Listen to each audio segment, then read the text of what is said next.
तुकाराम महाराज ह्या अभंगातनं म्हणतात की हा विठ्ठल सर्वव्यापक आहे आणि विठ्ठल सर्वश्रेष्ठ आहे. आणि म्हणून ते काय म्हणतात, जयापासूनी सकळ महिमंडळ हे झाले, तो एक पंढरीचा राना नये अनुमाना श्रुतीसी, विवादित जयासाठी जग जेठी तो विठ्ठल, तुका म्हणे अकळ आहे सकळ व्यापक.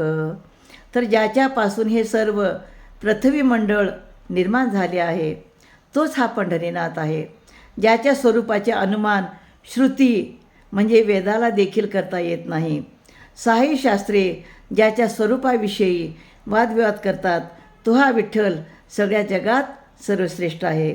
तुकाराम महाराज म्हणतात, हा पंढरीनाथ कोणालाही न कळणारा अनाकलनीय असून तो सर्वव्यापक आहे.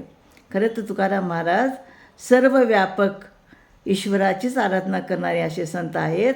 आणि म्हणून या अभंगातून सांगतात की हा विठ्ठल कसा आहे, सर्वव्यापक आहे आणि अनाकलनीय म्हणजे कोणालाही आकलन होणारा असा विठ्ठल नाही.